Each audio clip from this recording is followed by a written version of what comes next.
Hey, old man, you gonna sit there all day hogging the bench? Some of us actually want to enjoy the park.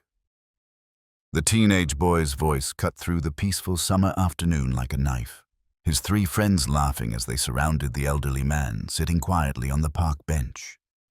The old man didn't respond, just continued watching the ducks on the pond, with his hands folded in his lap, the picture of serene indifference. But Marine Sergeant David Chen, jogging past on the path, saw the situation developing and felt his jaw tighten. He'd seen this before. Young punks thinking they could push around someone who couldn't fight back. They had no idea who they were messing with. If you believe every veteran deserves respect regardless of age or circumstance, comment respect right now. David had been enjoying his morning run through Riverside Park, one of the few pleasures he allowed himself during his leave from Camp Pendleton. At 26, he'd done 2 deployments to the Middle East and had learned to recognize certain things in people. The way they carried themselves, the discipline in their stillness, the quality of their silence. The old man on that bench wasn't cowering or uncomfortable. He was simply still, the way a predator is still before it decides whether something is worth its energy. David had slowed his pace when he first noticed the teenagers approaching, something in his gut telling him this wasn't going to end well. The old man looked to be in his 70s, wearing cargo shorts and a faded t-shirt that hung loose on his lean frame, a worn baseball cap pulled low over his eyes. He had the weathered, sun-damaged skin of someone who'd spent a lifetime outdoors, and his arms, visible beneath the short sleeves, were corded with the kind of muscle that comes from functional work, not gyms. The teenagers were probably 16 or 17, bored on a summer day and looking for entertainment at someone else's expense. The ringleader, a kid with bleached hair and an expensive phone in his hand, was recording the interaction for what David assumed would be social media clout. Another boy, wearing a basketball jersey 3 sizes too big, had picked up a stick and was poking it near the old man's feet. "Earth to Grandpa, you deaf or just senile?" A girl in the group, wearing too much makeup and a shirt that proclaimed her various opinions on current social issues, giggled and added her own commentary. "He probably has dementia or something. My grandma gets like that."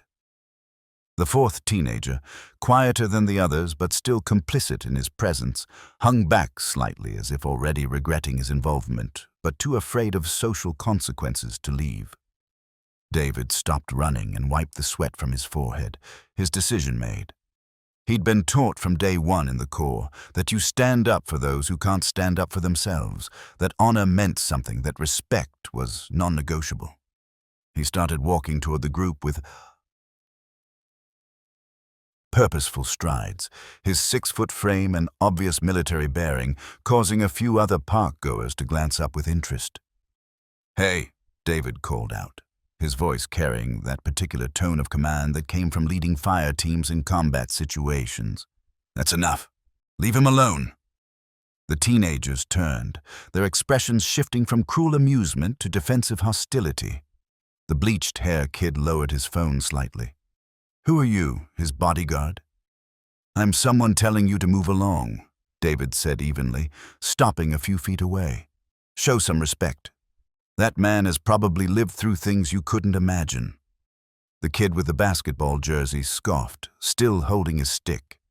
"It's a public park, man. We can be wherever we want." "And you can choose to be decent human beings," David countered. "He's not bothering anyone. He's just sitting there. Why don't you find something better to do with your time than harass an elderly man?"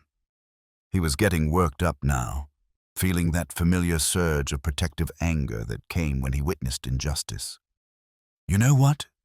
This man is probably a veteran, probably served this country while you weren't even born, and this is how you treat him, recording him for likes on your Instagram. You should be ashamed." The old man finally moved, turning his head slightly to look at David. His eyes, David noticed with a start, were a striking coal gray, sharp, clear, and utterly calm. There was something in those eyes that made David pause mid-tirade, something that suggested this man wasn't a victim who needed rescuing. Son, the old man said quietly, his voice gravelly but strong, I appreciate what you're trying to do. I really do.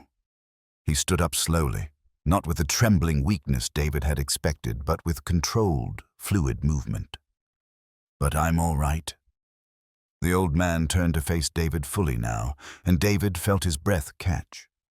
The lean frame wasn't frail, it was economical, stripped of excess, maintained with the discipline of someone who understood that the body was a tool that required care. As the man adjusted his shirt collar, David saw them. Tattoos. Not the decorative kind that civilians got on drunken weekends, but the kind that meant something. On the old man's left forearm, barely visible beneath silver hair and age-spotted skin, was a trident, the Budweiser, the Navy SEAL emblem. And on his right shoulder, partially obscured by his shirt, David could make out what looked like squadron numbers and dates. His eyes snapped back to the old man's face, really seeing him now. The weathered skin wasn't just from sun exposure, it was from years of exposure in harsh environments. The lean muscle wasn't from old age, it was from a lifetime of physical excellence. The calm demeanor wasn't passivity, it was the absolute confidence of someone who'd faced down actual threats and found teenage bullies less concerning than a mild inconvenience. Holy, David breathed, taking an involuntary step back. Sir, are you? Was, the old man corrected with a slight smile. Long time ago now, but yes, I was a SEAL. 23 years, multiple deployments to places that have different names now than they did when I was there. He glanced at the teenagers, who'd gone quiet, sensing the shift in atmosphere even if they didn't understand it. These kids aren't a problem, son. They're just bored and don't know any better. I've dealt with worse. David felt his face flush with embarrassment. Here he'd been, trying to protect a man who'd probably forgotten more about combat and survival than David would ever learn. A man who could probably still handle himself better than most men half his age, despite the decades. Sir, I apologize. I shouldn't have assumed. No apology necessary, the old man said, his voice warming slightly. You saw someone you thought needed help, and you stepped in. That speaks well of you. Marines? David nodded, still processing. Yes, sir. Sergeant David Chen, 2nd Battalion, 1st Marines. Good outfit, the old man said, extending his hand. James Morrison, Captain, retired. SEAL Team 3, primarily, though I did rotations with other teams. David shook his hand, noting the grip was still iron strong. Sir, it's an honor. I had no idea. That's the point, James said with a wry smile. I'm old now. I look like every other old man in the park, which is fine. I like being anonymous. Lets me sit and watch the ducks without people asking for war stories. He glanced at the teenagers, who were still standing there but had lost all their earlier bravado. You kids should probably head out, and maybe think twice before you decide someone's an easy target based on how old they look. The bleached hair kid had gone pale. Even teenagers knew what Navy SEALs were, thanks to movies and video games. We didn't know. We're sorry, sir. The others murmured their agreement, and they left quickly. Their earlier swagger completely evaporated. James watched them go, then turned back to David. Walk with me? It was phrased as a question, but there was something in it that made David feel like he'd just been given an opportunity he shouldn't refuse. Of course, sir. They started walking along the path that circled the pond, David still processing the situation. If you don't mind me asking, sir, why'd you just let them go on like that? I mean, you could have shut them down instantly. James was quiet for a moment, watching the water. Because they're kids. And being a kid means being stupid sometimes. I remember being 17 and thinking I knew everything. I was lucky enough to have people in my life who corrected me without crushing me. Seemed like the least I could do was extend the same grace. He glanced at David. Besides, It was interesting seeing how long it would take for someone to intervene. You were the third person to notice what was happening. You were the only one who did something about it. David felt a mix of pride and continued embarrassment. I've seen too many videos online of people disrespecting veterans, treating elderly people like they're disposable. It makes me angry. Good, James said firmly. That anger, properly directed, is what keeps society civil. You stood up for someone you thought couldn't stand up for himself. That's exactly what you should have done. The fact that I didn't need the help doesn't make your action any less commendable. They walked in comfortable silence for a few minutes, and David found himself relaxing despite the surreal nature of the situation. He was walking through a park with a former Navy SEAL captain, and somehow it felt more natural than it had any right to.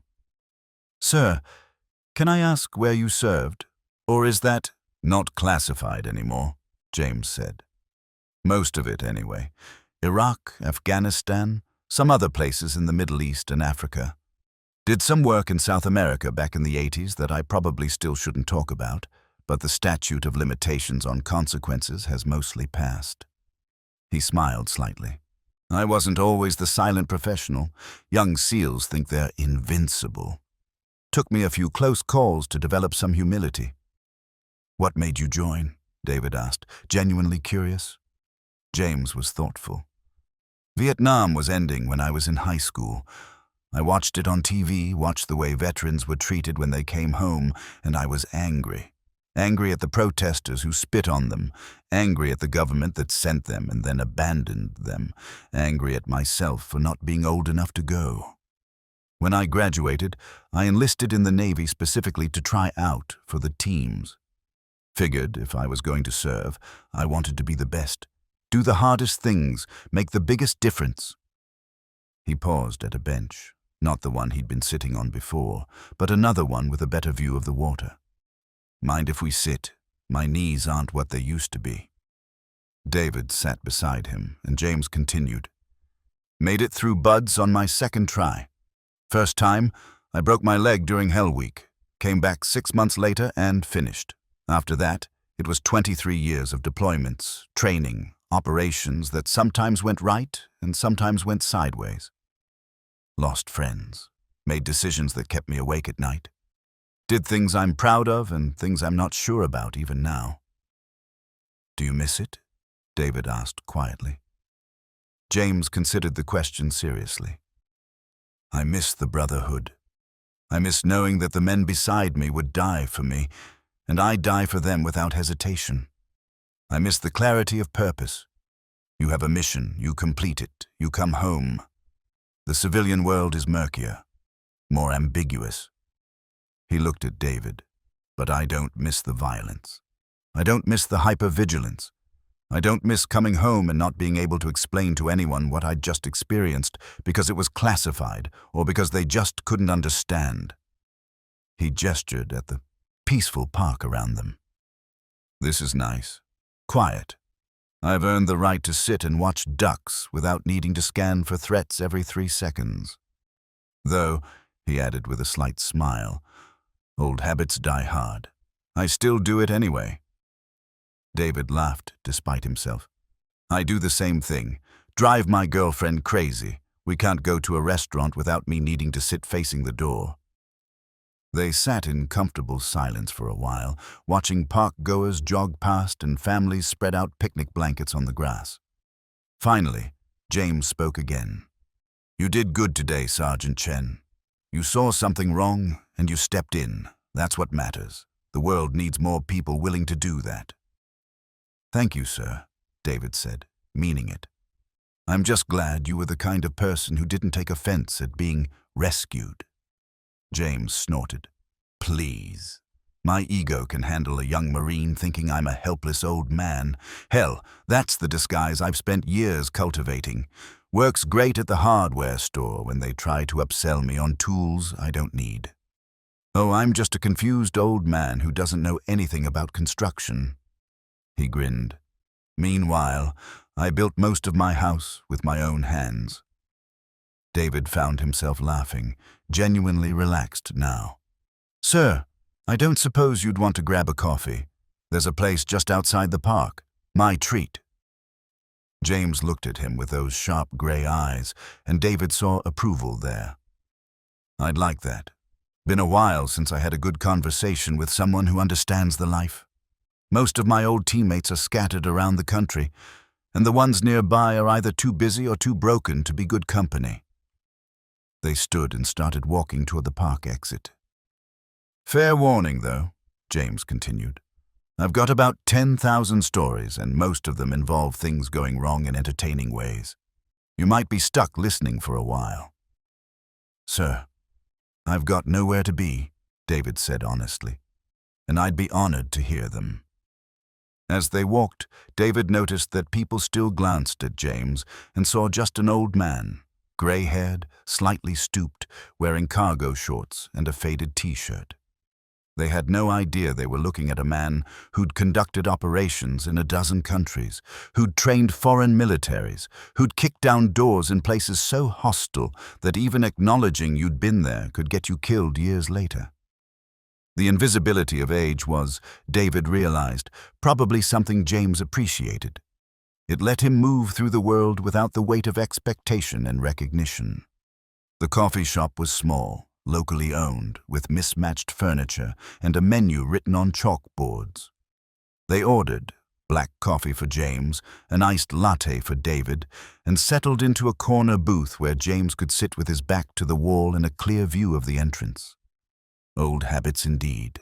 For the next 3 hours, they talked. James shared stories that ranged from hilarious training mishaps to harrowing combat, operations to the challenges of transitioning back to civilian life after decades in the teams. David shared his own experiences from his deployments, and James listened with the kind of focused attention that made David feel heard in a way that civilian conversations rarely achieved. They talked about the weight of leadership, the burden of making life or death decisions, the guilt that came with surviving when others didn't. "You know what nobody tells you," James said at one point, his coffee long since cold. "They don't tell you that the hardest part isn't the combat or the training or even the injuries. It's coming home and realizing that the person you were before you left doesn't exist anymore, and the person you became doesn't quite fit in the world you came back to. You're forever stuck between two lives, the one where your skills and experiences matter, and the one where you're just another person trying to remember to take out the trash and pay bills on time." David nodded slowly. "I'm starting to feel that. I've only been in 4 years, 2 deployments, and already when I come home it feels wrong. Like I'm pretending to be civilian, but I'm not really." "That feeling never completely goes away," James said gently, "but it gets manageable. You find your people, other veterans who understand. You find your purpose beyond the uniform. You learn to appreciate the peace instead of being restless in it. Takes time, though. Be patient with yourself." Before they parted ways that afternoon, they exchanged phone numbers. "I'm usually at that park 3 times a week," James said. "Tuesday and Thursday morning, Saturday afternoons. You're welcome to join me anytime. We can walk, talk, or just sit and watch the ducks. Whatever you need." David felt something loosen in his chest, something he hadn't realized was tight. "I'd really like that, sir. Thank you." "Just James," the old SEAL said. "The sir stuff was for when I was working. I'm retired now. Just an old man who enjoys coffee and good company." But David saw through the disguise now. James Morrison might be retired, might be in his 70s, might look like just another elderly man to the casual observer. But underneath was a warrior who'd spent decades in the most elite special operations force in the world, who'd survived and thrived in conditions that would break most people, who'd earned the right to sit in parks and watch ducks, but who still carried himself with the discipline and capability that had been forged through 23 years of service in the shadows. They became friends after that, meeting regularly at the park or the coffee shop. James introduced David to other retired special operations veterans, and suddenly David had a network of mentors who understood the unique challenges of transitioning from military life. James attended David's promotion ceremony when he made staff sergeant, sitting in the audience with a quiet pride that David felt like a physical presence. When David struggled with PTSD from his deployments, James was there with practical advice and hard-won wisdom. When James needed help repairing his roof, David showed up with tools and a work ethic that impressed even the old SEAL. They became family in the way that veterans often do, bonded not by blood but by shared understanding, mutual respect, and the knowledge that they had both walked similar paths even if at different times. Years later, when David was preparing to leave the Corps after his own 8-year career, James was the first person he called. "I think I'm done," David said over the phone. "I think it's time to step back, figure out who I am outside the uniform." "Good," James said simply. "You've given enough. Time to start the next chapter. And David, don't make the same mistake I did. Don't wait until you're 70 to figure out how to be happy in the quiet. Start building that life now." David took the advice to heart. He transitioned out, went to school on the GI Bill, found work that fulfilled him without defining him, and through it all, James was there. A friend, a mentor, a living example that life after service could be meaningful and rich even if it looked nothing like what came before. Subscribe to my channel if you believe that veterans deserve respect at every age, that true strength doesn't need to be displayed, and that sometimes the most valuable friendships are formed when we step up to help someone who doesn't need help but appreciates the gesture anyway. James Morrison taught David Chen that heroism ages, that warriors become invisible in their later years, but that underneath the gray hair and weathered skin, spirit that made them special operators never really fades. It just learns to be quiet, to sit on park benches and watch ducks, and to wait patiently for the moment when someone worth talking to comes along. The teenagers that summer day never knew how lucky they were that James Morrison was feeling patient and gracious. And David Chen never forgot the lesson that old SEAL taught him, that respect should be given freely, that age doesn't diminish worth, and that sometimes the most legendary warriors are the ones who've learned to hide in plain sight, choosing peace over conflict and quiet dignity over displays of dominance. That's the mark of a true professional, knowing when to fight and, more importantly, knowing when you don't have to.